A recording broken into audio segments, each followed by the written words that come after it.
We knew Mr. Massey was a no. He said it for days, weeks, hours before. I am a no, no, no on Mike. And we'll get into Tom in a minute. But you had this Keith Self guy come out of nowhere and vote for Byron Donalds. And our mutual friend, Ralph Norman, voted for you. What was going on behind closed doors? I thought everybody except Thomas was going to be in that camp.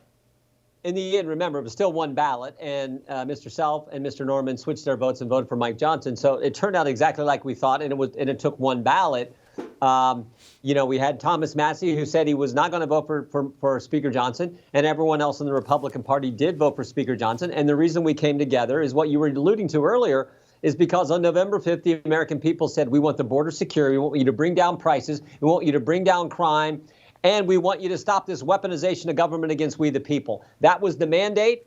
That was the message sent. And as I say, all the time, I think we make this job too complicated. It's pretty simple. What'd you tell the voters you were going to do when you ran for it? If you get elected, go do what you said. And so today, I think, was a reflection of Republicans saying, we got to come together so we can do what we said we were going to do, which is the agenda that President Trump has laid out, solving the problems that we just talked about. All right, Jim. So, and I saw this happening live as it played out earlier today. A lot of people, of course, then questioning what backdoor deals were made to try and get Ralph and Mr. Self switched over to Mike, since they were both for two different people. And I had heard, I think it was on CNN, and I don't believe anything those guys say, but it was a member saying no backdoor deals were made. There was a little bit of discussion, and both members then switched their vote back to Mike. Can you confirm there was no sweetheart deals to get them to switch? Because the American people are getting tired of that. Yeah, I don't think there were. Okay. I think there were some overall process concerns, how the place operates. I mean, that's all fine.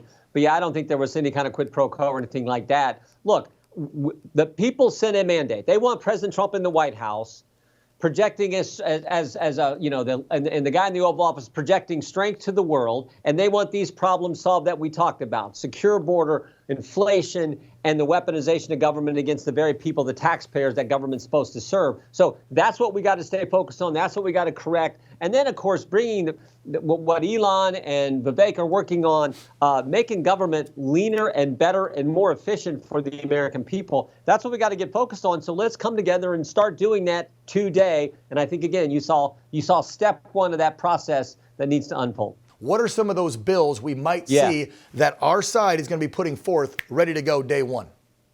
Well, we have some bills relative to the border issue and immigration that are part of the rules package that we're supposed to vote on today. And those bills will come up then over the next week that we will pass. Bills we passed this past Congress that, of course, didn't go anywhere in the Senate because they actually would help us secure the border. So elements that were a part of H.R. 2 and others pieces of legislation. So that should be stuff we do right away. And there's other issues relative to regulatory reform that we can do that will help our economy grow. All those things we should pass ASAP. I saw the fencing going up, and we've heard about possibility of guard troops being brought in.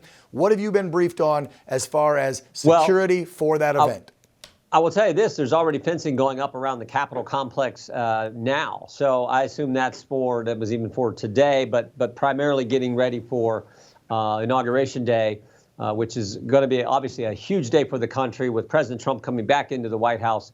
And then, of course, with the tragic events, the terrorist attack in New Orleans, and of course what happened in Las Vegas, I just think it just underscores how important it is to have the security presence that is necessary now.